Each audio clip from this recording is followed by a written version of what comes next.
এবার মুখ্যমন্ত্রী মমতার সিদ্ধান্তে বড় ধাক্কা। এই মুহূর্তে সবচেয়ে বড় খবর, মমতার সিদ্ধান্ত অবৈধ, হাইকোর্টে মামলা। এই মুহূর্তে কিন্তু হুলস্থুল আবারও রাজ্য রাজনীতি। মমতার সিদ্ধান্তে স্বরাষ্ট্র সচিব হন নন্দিনী চক্রবর্তী, আর নন্দিনী চক্রবর্তীর নিয়োগ নিয়ে কিন্তু উঠে গেল বড়সড় প্রশ্ন। কলকাতা হাইকোর্টে এবার মামলা দায়ের, এমনই কিন্তু খবর উঠে আসছে। সব মিলিয়ে কিন্তু চরম অস্বস্তিতে মুখ্যমন্ত্রী মমতা ব্যানার্জি। মুখ্যমন্ত্রীর সিদ্ধান্ত নিয়ে উঠে গেল বড়সড় প্রশ্ন এবং মমতার সিদ্ধান্তকে অবৈধ দাবি করে এবার কলকাতা হাইকোর্টে মামলা। স্বরাষ্ট্র সচিব পদে নন্দিনী চক্রবর্তীর নিয়োগকে অবৈধ বলে দাবি করলেন বিরোধী দলনেতা শুভেন্দু অধিকারী। সঙ্গে মুখ্যমন্ত্রী মমতা বন্দ্যোপাধ্যায় সরকারের এই সিদ্ধান্তের বিরুদ্ধে আদালতে যাওয়ার কথা জানিয়েছেন তিনি। মঙ্গলবার সংবাদ মাধ্যমকে শুভেন্দু জানিয়েছেন, এই অবৈধ নিয়োগের বিরুদ্ধে আদালতের দ্বারস্থ হবেন তিনি।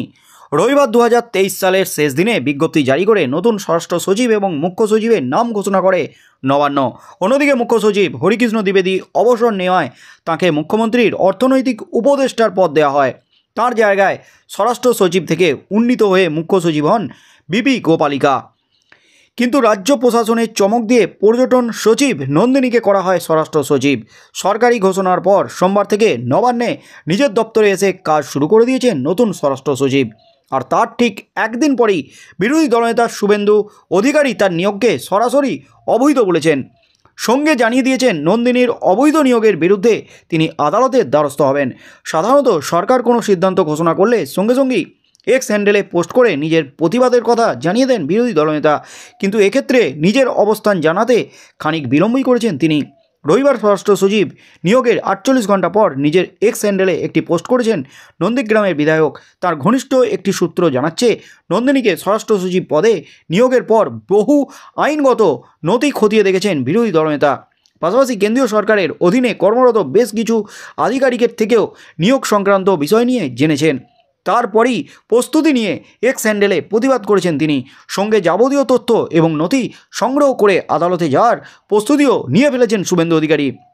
নিজের এক্স হ্যান্ডেলে তিনি রাজ্য পুলিশের ভারপ্রাপ্ত ডিজি রাজীব কুমারের নিয়োগ নিয়ে প্রশ্ন তোলার পাশাপাশি স্বরাষ্ট্র সচিবের নিয়োগকে অবৈধ বলেছেন।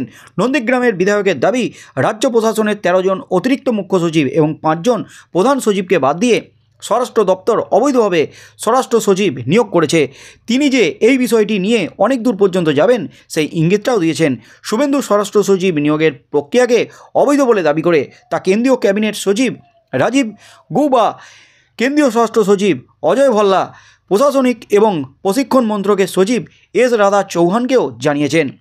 সঙ্গে আইএস আধিকারিকদের সংগঠনকেও জানিয়েছেন তিনি। শুভেন্দুর কথায় শুধু স্বরাষ্ট্র সচিব পদই নয়, এর আগেও একাধিক পদে অবৈধভাবে আধিকারিকদের নিয়োগ করেছেন মুখ্যমন্ত্রী। রাজীব কুমার আইপিএস হওয়া সত্ত্বেও তাকে তথ্য এবং প্রযুক্তি দপ্তরে সচিব করা হয়েছিল, যা পুরোপুরি অবৈধ। আর এবার মুখ্যমন্ত্রীর সিদ্ধান্তের বিরুদ্ধে সরাসরি কলকাতা হাইকোর্টে মামলা দায়ের করতে চলেছেন শুভেন্দু অধিকারী। খুব শীঘ্রই এই মামলা দায়ের করবেন নন্দিনী চক্রবর্তীকে স্বরাষ্ট্র সচিব করার বিরোধিতায়। এই মামলা, এমনই কিন্তু খবর উঠে আসছে। মুখ্যমন্ত্রীর সিদ্ধান্ত অবৈধ, এই দাবিতে কিন্তু এবার সরাসরি কলকাতা হাইকোর্টে মামলা দায়ের করতে চলেছেন। আর চরম বিপাকে কিন্তু এতেই মুখ্যমন্ত্রী মমতা ব্যানার্জি। শেষমেশ মামলা দায়ের হলে কলকাতা হাইকোর্ট কী নির্দেশ দেয় সেদিকে চোখ থাকবে গোটা রাজ্যের।